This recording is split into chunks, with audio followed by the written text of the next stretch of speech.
and welcome to our session. Have you all had good sessions so far this morning? Yeah.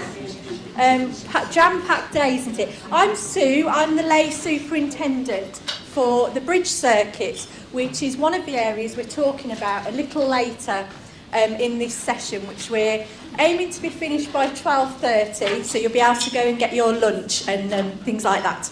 But firstly, I'm going to introduce you to our other contributors that we've got, and I'll do them in order of who's then coming up. So we've got Kim Hurst. Kim's the superintendent of Thirsk and Northallerton, and she'll be looking with us about church mergers with a difference. How exciting. I get excited about this sort of thing. We've got Lydia Harris and Fran Rees, who are from the Beverley Mission area. So Fran is the superintendent stroke mission, and Lydia's the new places for new people. That's the right way around, isn't it? Probably. I always get those letters round the wrong way. And they're talking about the projects that are happening there. Peter, who's with us, he's a local pastor, and he'll be sharing about that side of his ministry. And then, as I say, I'm Sue, and I'll be sharing a little bit about the bridge project and the circuit and how that's a little bit different to other aspects. But because we've got quite a short period of time, we're going to crack on, and Kim's going to lead us first.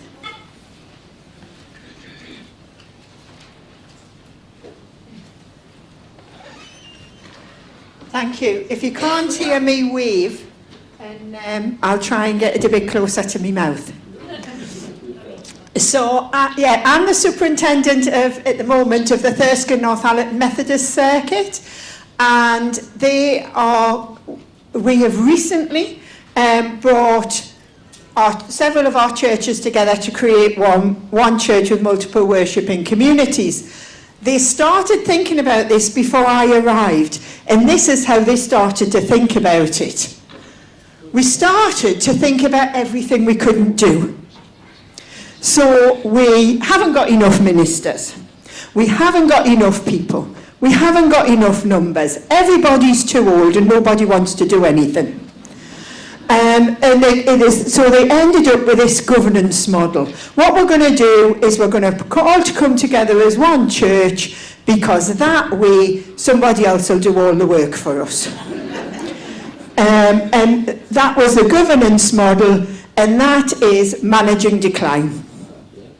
And an awful lot of people, top up in the Methodist Church, think we should be managing decline. Sorry. I don't think we should be managing decline. So I came to the circuit and went, oh, that's not how I see it going. I think we need to be planning for growth. And if we're not doing this for mission, then just close all the chapels anyway. Because if we're not coming together because we want a mission, because we want to see God's kingdom grow, because we want to see people come into faith, then actually we're doing it for all the wrong reasons. I don't care if the Methodist Church ceases to exist. I'm nearly at my pension anyway. What I care about is whether people come to faith in Jesus, whether they grow as disciples. So that was our reason for doing this. We were releasing people for mission. So we started really by relationship building, getting to know people, building up trust, listening to what people were worried about, listening to what they were looking for. We started by eating a lot. Lots of opportunities for meals. Circuit service always has a meal afterwards. Let's get people together, let's eat together, let's get to know each other and take time. I'd done this in my previous circuit. Before I came down here, I was in an area called Lindisfarne. You might have heard of it. And we brought our churches together there. But we also made a decision to create a new church and ask the others to join it.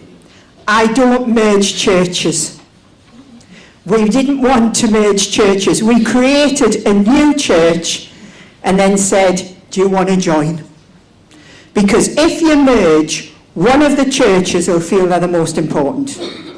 They all joined us because we're the best. We created one new church that only had 12 trustees. our circuit leadership team, and then asked people to join us, and people joined us. So we created the Vale of Mowbray Methodist Church. It took some deciding. We came up with all sorts of interesting names. The churches that exist within the Thirsk and Northallerton Methodist Circuit Church was one of the suggestions. But we ended up with Vale of Mowbray. One church, multiple worshipping communities. I'd like to tell you, every church voted to join. This isn't being recorded. There's always one. And one of the churches did not feel it was the right time. They felt they needed to stay on their own. But all the other churches voted to join, to become part of Vale of Mowbray Methodist Church. No duplication of officers. We have one safeguarding officer for the church. We've got, one church council secretary. We've got one treasurer. We've got one, instead of having 7 of everything. We worship, we haven't closed any of our buildings. We're not closing congregations. We're enabling them to be where they are. And actually, we'll probably be we better be planting some new ones. We're employing new staff to do that. New places for new people. What can we do differently? We can start a new community, 4 or 5 people. Meet in a house. Get involved in a gym. Loads of opportunities. Loads of new ways of worshipping. And all that's possible because you've got one church that can carry it all, that can support it all, that can offer the governance. One church council, guess what? It's on at the same time as the circuit meeting. You have one meeting. Circuit meeting takes 8 minutes at the end of the church council. Everything all done in one go, in one place. It's brilliant. Then we have forums. So instead of me attending 7 pastoral visitors meetings, we have one. We have one pastoral forum. Instead of having 7 safeguarding meetings, we have one. This isn't just to save the minister's time, because when I first arrived, they said, it's so that the minister doesn't have to go to so many meetings. I said, look, I had 10 churches in my first appointment. I can cope with lots of churches and lots of meetings. It's got to be for mission. And this is so that people in the churches have more time to engage. So, in our mission and outreach forum, we don't have committees, we have forums. And our forums come together to look at how we can work together. The church was only created last year, our congregations only voted to join, and we only joined in December. This is the learning curve. They keep telling me, so how are we going to do this, Kim? And I go, I don't know. But how are we going to do that? I don't know. We're learning. We're on a journey together. But a really exciting journey that we're on. But the one thing that we wrote into our constitution is no decisions will be made by the church council with regard to any worshipping community or local building without consultation with the local congregation.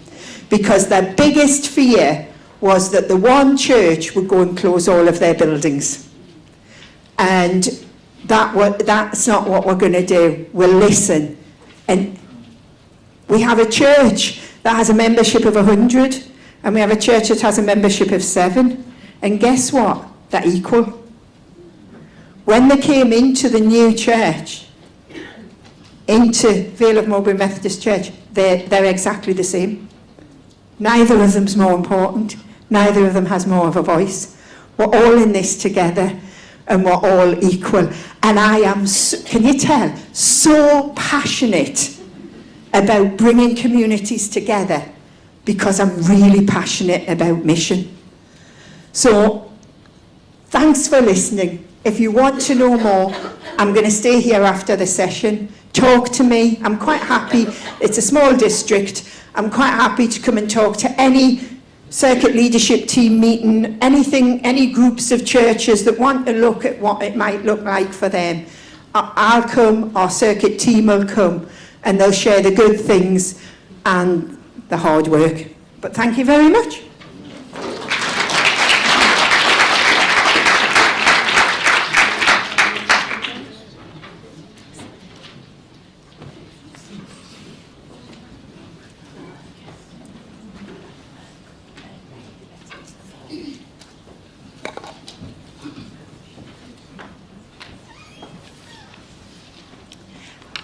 So, thank you, Kim. Our presentation from Beverley is in 3 parts.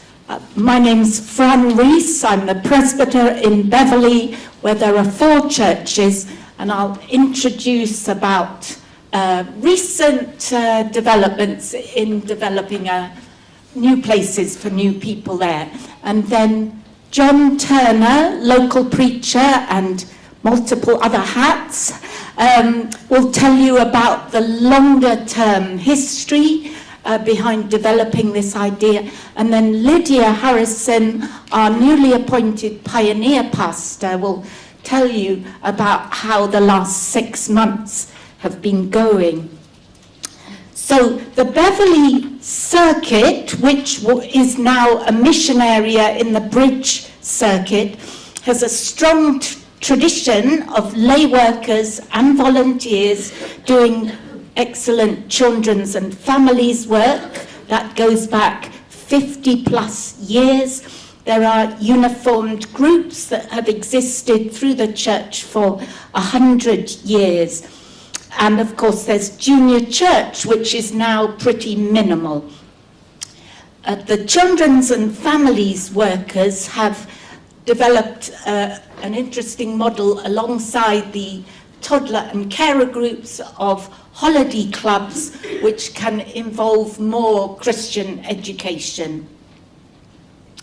So the start to this NP birth goes back to the recent start anyway, to July 2023, when a previous superintendent and I put together what was called wig cut days. What is God calling us to? Leslie did say, this is not going to catch on, Fran. Wig cut anyway, but it had a good outcome. In particular, that a guy who'd done a lot of connectional volunteering, so was very in touch with newer ideas in the connection, suggested the idea of an NPNP amongst the many families that have contact with toddler and carer groups and uniform groups at the church. A model which would be very different to Sunday morning worship. I'm doing a bit of a timeline, so that was July 2023, then we moved forward to November 2023, where 4 children and families workers met together. 3 of them are paid, 2 of them through Methodist and URC grants. There's 1 volunteer, and since we met, that volunteer actually has died in her 40s. So you see, this process of development is not without its sadness. So she died just a year ago. Then I went off on sabbatical in the spring of 2024, and the idea was left with 1 local preacher and also a children's and families worker.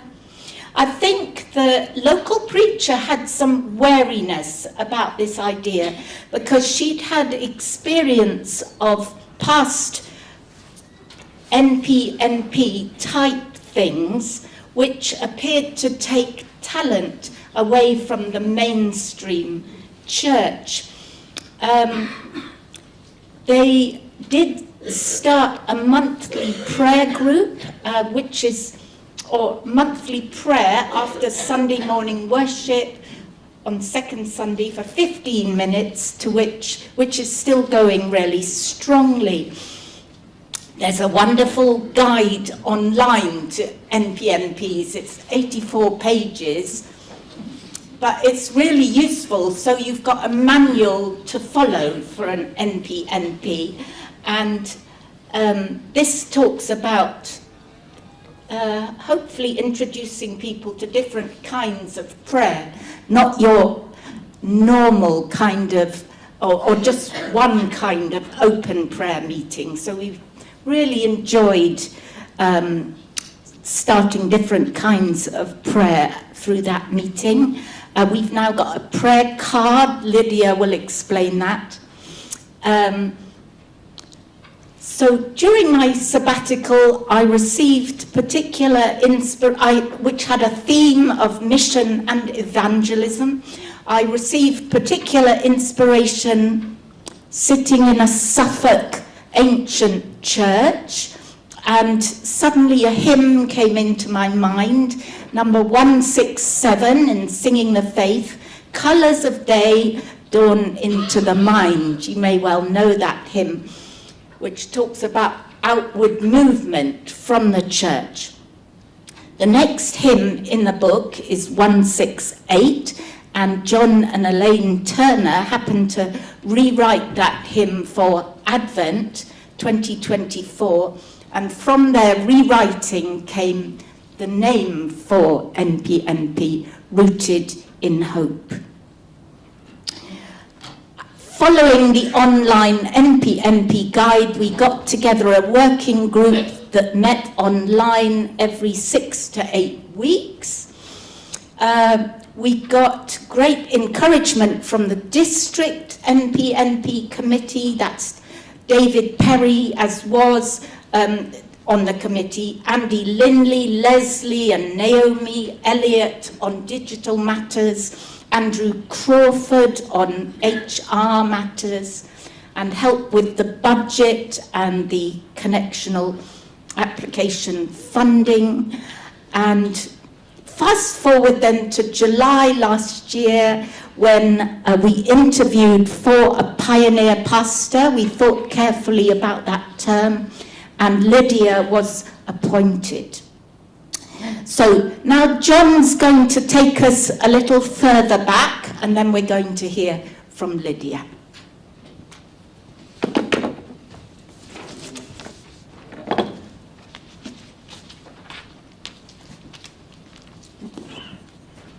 I've always wanted to be a professor in a university. This is the nearest I'm going to get. I've lived in Beverley all my life, and I've attended Tolghavel Church for the vast majority of that life. And for 45 years, it was a very insular place.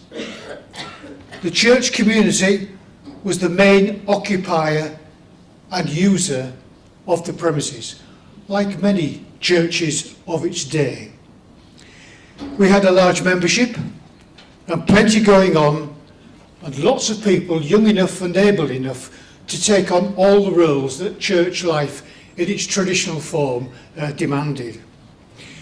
Two main things changed in the last 25 years. An ageing congregation diminishes. You may have noticed that in your church too.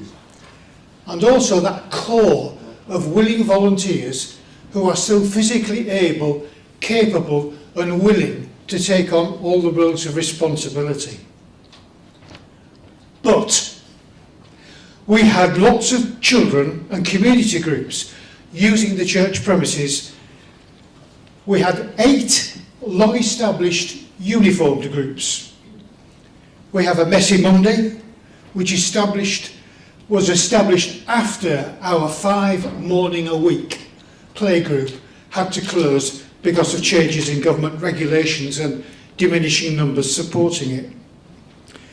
We've got our own children and families worker who we employed and we pay, but because of funding only for some very short hours. And as Fran referred to, we had this circuit gathering in 2023 where this idea of something to develop children and families work grew and grew. None of this was going to involve Sunday worship or getting extra people to attend our church, but we felt it had potential for growth and new opportunities. I said on a few occasions in the last 2 or 3 years that our church was sitting on a gold mine, and that gold mine was the number of children, young families and community groups who were using our premises. And the gold mine was the potential of engaging with these groups and building relationships which would hopefully develop some influence over their lives and maybe even develop a little bit of faith. So when this NPNP project was launched nationally by the Methodist Church, we thought this was an opportunity worth pursuing. And as Fran referred to, this small group got established to pray about it and to formulate a plan. It took a while before our own congregation understood the idea, but we felt it was important to keep them informed, if not engaged. As Fran mentioned, our application was successful and dealt with very, very speedily by Methodist standards. We formulated the job description and advertised the post. We appointed a person in the spring, and her contract began in August 2025. So now we are here, 6 months into that contract and another 4.5 years to run. Already there are green shoots emerging as we explore with Lydia all the plans and opportunities that this is beginning to present to us. Thank you. So to draw a slight analogy from the Christmas Carol, I'm not saying you're all Scrooges, don't worry. You might be though, and that's fine if you want to be that way. But we've had the ghost of Christmas present with Fran, we've had the ghost of Christmas past, and now I am the ghost of Christmas maybe to come, future. So, hopefully not a ghost though, I'd actually like to do this run. So, in the last 6 months, I could sit here and apologise for not having done much, but there is great strength in what I've been doing for the last 6 months, and that is listening to people, talking to people who come to our toddler groups, people out in the community, people on the fringes, and I spent one very cold January day sat in the streets, the main streets in Beverley, when I realised that I couldn't feel my nose when I went back into Tolgavel. I realised I'd maybe picked the wrong day for it. But I noticed the people who were walking by, the potential that we have for future work in that street, to steal an idea from Connection. Possibly at some point I might do if you want to chat about Jesus, come and sit next to me, which feels a bit outside of my comfort zone, but that's what God calls us to do sometimes. So from that listening, I've learned that there is a great need in Beverley, as in most places, for work with neurodivergent people. And hand in hand with that comes the need for homeschooled families to come together, because their children are having to come out of the mainstream schools because they're just not suitable for them, they don't meet their needs, and they need somewhere to gather as well, because we also need that social connection. There's a great strength in our mission area, where there's a lot of willing volunteers, a lot of lovely church people, and a real appetite for change and growth.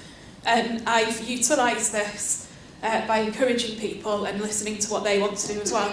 So we had a light party in October, which normally happens, but out of that event, where my husband gives a wave, I have to embarrass you at least once a day, there you go.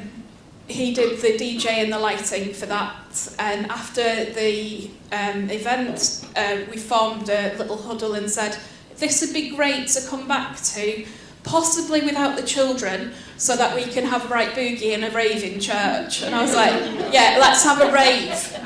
But then I decided not to advertise it as that. I called it, if you've heard of James B. Partridge, he does a lot of assembly songs. We stole his idea as well. and did an Assembly Bangers event, at which we had 50 people. It was about half and half split, whether they were church people or people on the fringes of church. We had 10 children there, and we were all dancing in the second half, because we had the first half with our amazing butty band, and the second half was Mark doing a DJ disco. That was really well received. You know you've done well when people say, and what's the next thing then? So going forward from that, I am next week in half term doing an outside church event. I am not in any way an outdoorsy person. You will not find me climbing up a mountain, and you will not find me wanting to camp outside. So in order to be authentic, it is called outside church, not outdoor church. You see the distinction. So we're doing that in the churchyard at Tickton next Friday, and hopefully I've invited a small number of people. They don't know, but they're being used as guinea pigs to see if it works, and then hopefully widening it out. And then from my part of pioneering is using your own passions to do things that bring you joy, so you can share that joy with others. One of my biggest joys in my life is cows, and I never thought I'd be in a lecture theatre talking about cows, so this is like a dream come true. Cows for me are my safe place. There's a farm in Beverley called Dumble Farm. They allow you to go on site and cuddle the cows and feed the cows, go out into a field and look at the cows and all sorts of things with cows. And I'm just now trying to say cows as many times as possible. Because I've had a previous relationship with them, having been a customer of them for a couple of years, I've probably spent quite a lot of money there, but don't tell Mark. He knows.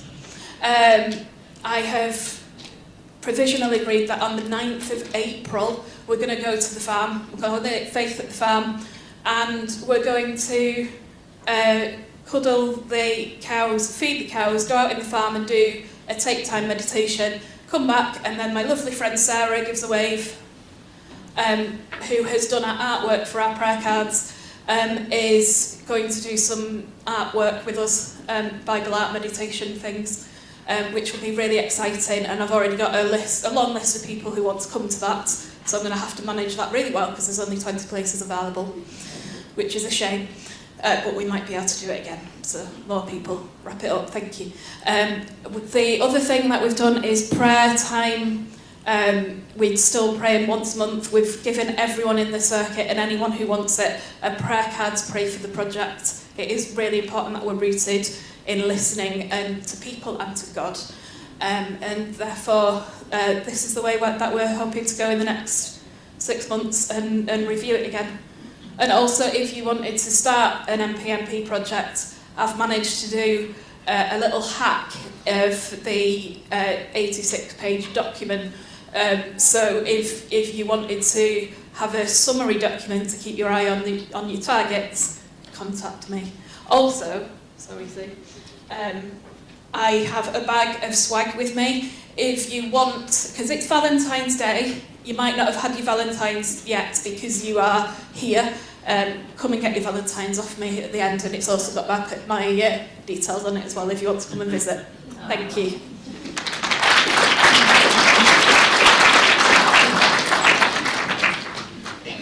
And now for something completely different. Nice black and white reference. Yeah, my name is Peter. I've got a clip-on mic. Does that work? No? Okay. We'll go for this one then. That better? Okay, my name's Peter. I am what is known as a local lay hyphen pastor. The hyphen evidently has become very important in the past 12 months. What is a local lay pastor? Well, I looked on our website, the Yorkshire North East website, just to make sure I got it right. This is what it says. Local lay pastors are people engaged in lay ministry, authorised by a local church or circuit and acting in a pastoral and mission leadership role in a local congregation. They may be paid or voluntary. They may be full-time or part-time. They are commissioned to engage in pastoral ministry and mission on behalf of and in collaboration with local church members for specified time.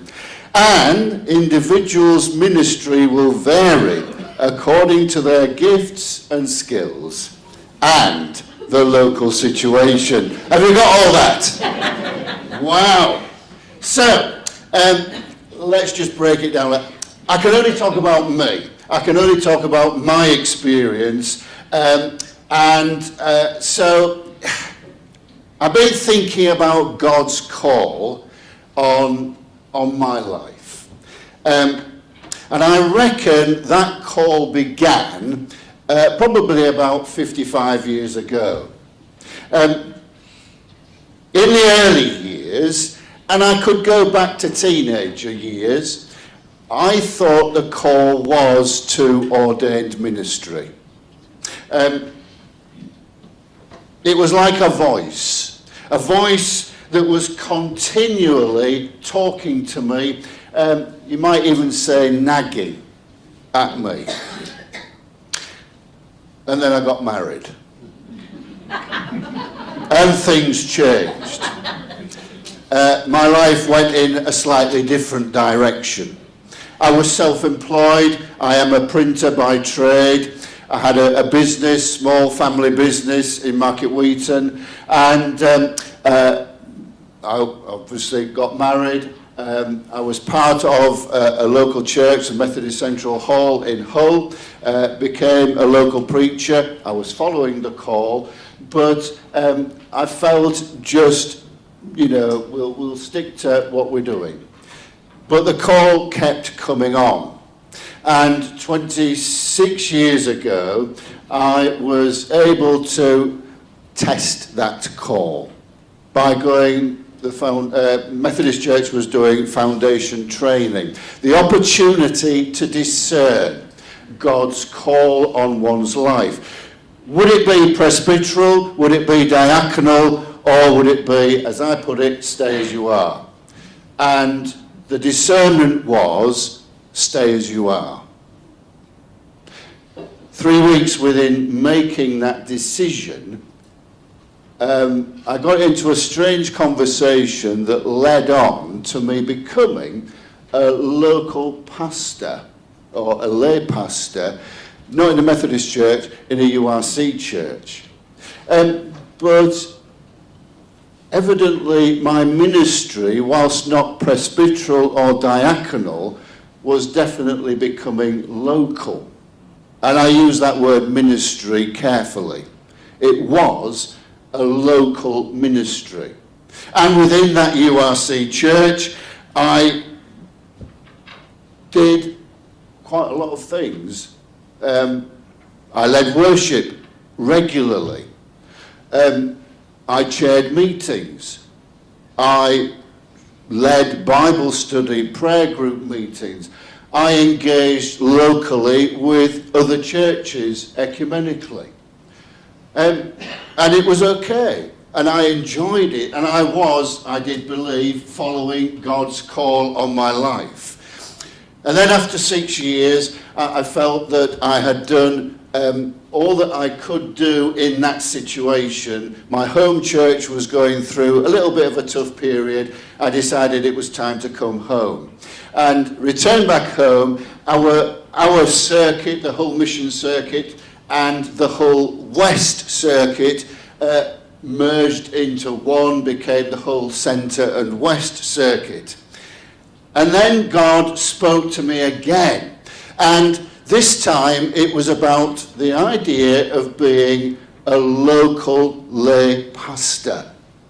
And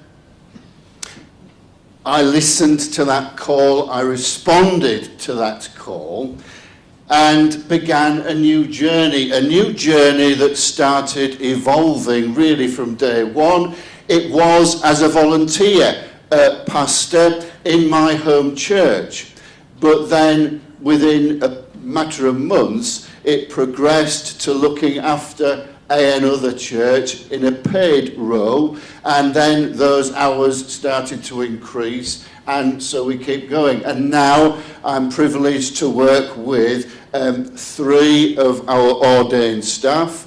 I work amongst 5 of our churches. My role is as in a pastoral role. It is also in a leading worship role, leading Bible study role. It's getting alongside and being with bereaved families as we prepare to celebrate and to honour the lives of loved ones, as we prepare for funeral services. That's my role. It continues to evolve. I work amongst, in one of my churches, one of our churches, sorry, I work with people who come into the country from afar, seeking a safe place to live. The media would say that they are scroungers. I would say they are people who are hurting, people who have a story to tell, people who are searching for simply a place to live safely. And so at Princess Avenue, we open our doors to asylum seekers and refugees, and we listen to their stories if they want to share. We encourage. I hope I'm an encourager. I hope that I'm a person who is approachable. I enjoy what I do. My role is simply that, my role. It is a currently part-time role. Across the River Hull, on the other side, the dark side,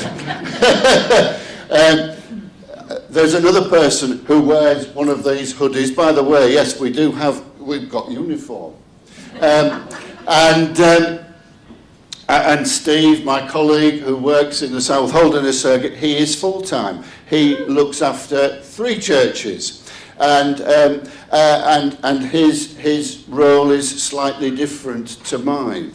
And in our district, we are very fortunate to have a number of local lay pastors, and we discover that we each do different things, but we are following God's call. And the wonderful thing is that the connection have picked this up, and there are now local lay pastors, local lay-pastors, around the country. And last November we had the wonderful thing of an inaugural, the first, local lay pastor conference, all by ourselves, at Cliff College. But what a great time to be able to discover that there are other people dotted around the country just like us, and we are expanding our body, if you like. And that's a wonderful thing. And we are there to complement our ordained colleagues. They can't do it all on their own. And as has already been mentioned, their numbers currently are depleting. And so people like me are there to help and to walk alongside and to engage with the communities that we work in. Thank you for listening.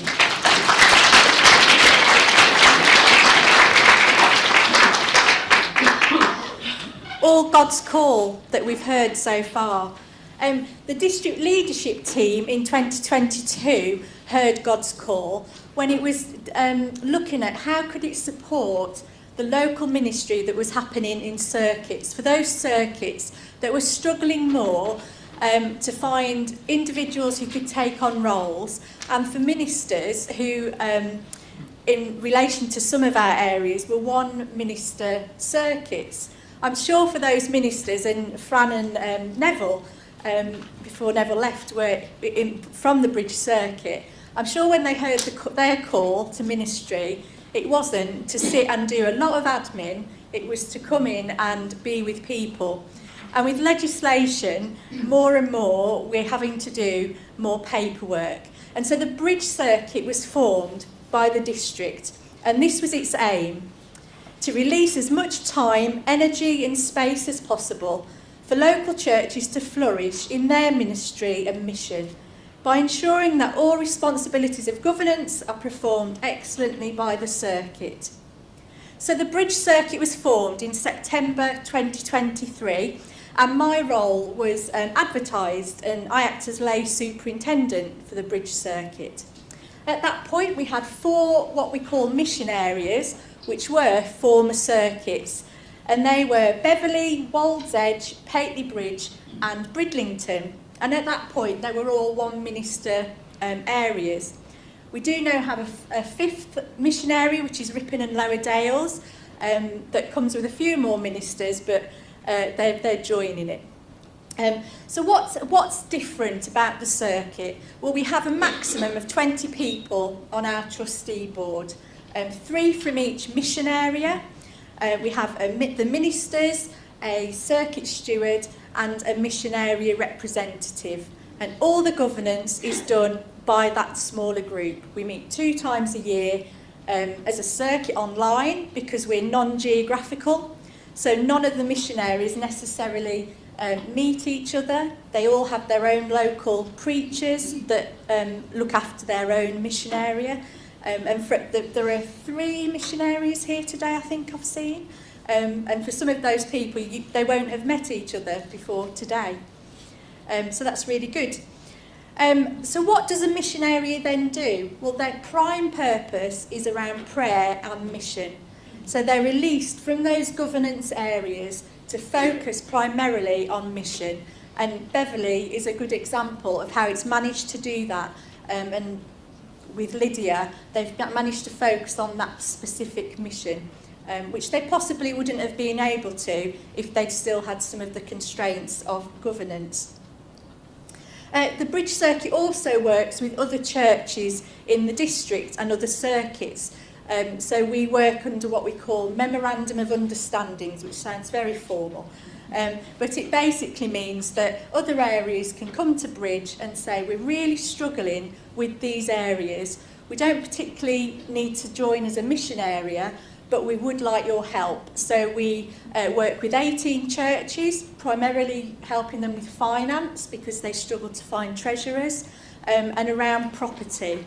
And then 4 other circuits we're currently working with. It seems to work. Who's in a mission area that's here? Do you feel it works, or do you feel released from some of the things that you used to do? Yes, that's good. We're almost at lunchtime, so I don't want to speak too much more because I want you to be able to get your lunch before the other exciting other sessions this afternoon. But for any of us, do come and chat to us at the end or over the weekend if you're interested in learning a little bit more about what it means, or other people from the different areas that have spoken, or mission areas. Just a thanks to all our contributors today. We've all got varying what that core looks like in our different circuits and churches, and that's what this weekend's about. We're seeing the different threads of what that looks like as we come together. Naomi has sent a message about lunch. You'll be glad to know. The message is the catering's opening the, I'm not very good with words, so thank you, and the Roger Kirk today, but you will need a card to pay at those places. They don't take cash. But if that becomes an issue, come to the welcome desk and I'm sure we'll be able to help there. And look out for people in the yellow high-vis jackets if you need any questions answered. But if you'd like to thank the other contributors, that would be brilliant. And enjoy the rest of your sessions. Thank you.